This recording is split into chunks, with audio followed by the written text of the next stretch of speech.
पतंग उत्सव राजस्थान में विशेष प्रसिद्ध है, जयपुर का।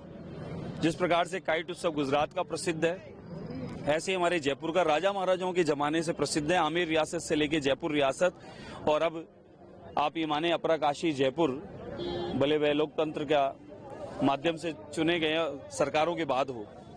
उसी क्रम में पिछला 5 साल कांग्रेस का जो था, उसमें उत्सव बंद हो गए थे, पर्यटन ना के बराबर हो गया था और बहुत बुरी दुर्दशा कर रखी थी पर्यटन स्थलों की और शहर की। ये कांग्रेस का कुशासन था। कांग्रेस का कुशासन समाप्त हुआ, भाजपा का सुशासन आया। आदरणीय मुख्यमंत्री भजनलाल शर्मा साहब यहाँ की सेवा में उपस्थित हुए। उसके बाद में दिया कुमारी जी को पर्यटन मिला।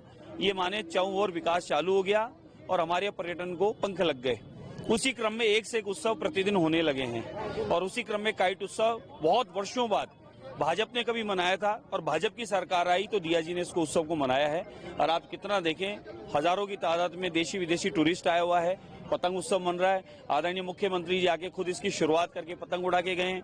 हमारे प्रदेश अध्यक्ष जी राठौड़ साहब आके इसकी शुरुआत कर गए, यानी बहुत अच्छा संदेश है। और मैं आज इस पतंग उत्सव पर, मकर संक्रांति पर, लोहड़ी के पर्व पर सबको बधाई और शुभकामनाएं देता हूं।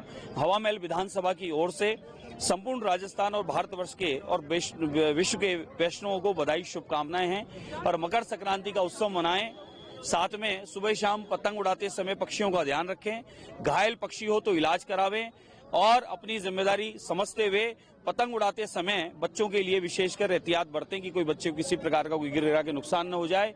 और साथ में ये भी निवेदन करता हूं कि हमारा मकर संक्रांति हो या कोई भी पर्व हो, हर उत्सव के साथ साथ कहीं ना कहीं सेवा जुड़ी होती है, कोई पुण्य कमाने का सेवा जुड़ी होती है। गऊ की सेवा करें, पक्षियों की सेवा करें, गरीब जरूरतमंदों की सेवा करें और इस उत्सव को आनंद पूर्वक, प्रेम पूर्वक मनावें, लेकिन एहतियात के साथ मनावें ताकि चाइनीज मांझा जैसा किसी को कोई नुकसान न कर दे और चाइनीज मांझा कहीं किसी के हाथ में ना आ जावे, इस बात का भी ध्यान रखें।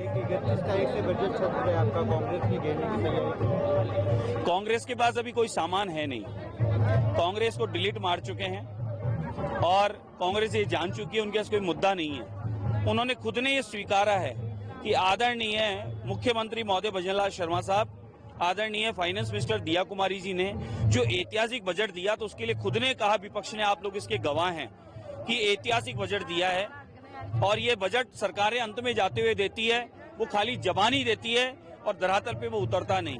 ये पहले बार ऐसा हुआ है कि मुख्यमंत्री जी आने के पश्चात ऐतिहासिक बड़े बड़े काम किए जिनको भागीरथी का आप हम सब ने सम्मान दिया। अब गांव, किसान, हर घर, हर ढाणी नल भी होगा, नल में जल भी होगा और जल के साथ साथ सिंचाई का पानी खेतों में भी होगा, यानी हरा भरा राजस्थान, समृद्ध राजस्थान, ये कृषि प्रधान राजस्थान समृद्ध होगा। इसी प्रकार से पर्यटन में चारों ओर काम हो रहा है, डेवलपमेंट हो रहा है, उससे पर्यटन बढ़ने लगा है हमारा। तो यानी हर वर्ग के लिए, युवा के लिए, मातृशक्ति के लिए, गरीब कल्याणकारी योजनाओं के द्वारा हर घर तक सेवा का काम हो रहा है। उसी क्रम में बजट इस बार भी और ऐतिहासिक आएगा। पिछला बजट जितना बोला उससे ज्यादा दिया, उसके गवाह हम हैं और आप आम पब्लिक में पूछ सकते हैं किस प्रकार का ऐतिहासिक हमारा कार्यकाल 1 साल का रहा है और मुख्यमंत्री जी ने किस प्रकार से, आदरणीय प्रधानमंत्री अगर 18 घंटे काम कर रहे हैं तो मुख्यमंत्री जी भी लगभग उसके आसपास पहुंचकर काम करने का प्रयास कर रहे हैं। आदरणीय मुख्यमंत्री प्रधानमंत्री जी से प्रेरणा लेकर गुजरात मॉडल की बात होती थी, अब राजस्थान मॉडल की बात होने लगी है राइजिंग राजस्थान के माध्यम से। यानी ये विकास जो है वो हमारे आने के 1 वर्ष में ऐतिहासिक हो रहा है। तो आप सोचो 5 साल में कितना होगा और 50-100 साल की नींव रखी जाएगी। और इस बार ये क्रम जो बोला करते हैं लोग बाग, एक बार, इस बार नहीं, अब लगातार चलती रहेगी ये भाजपा की सरकार इसी ऐतिहासिक काम के बल पर। एक साथ न्यूज नेशन अब व्हाट्सएप पर खबरों के ताजा अपडेट के लिए न्यूज नेशन के इस QR कोड को स्कैन करें।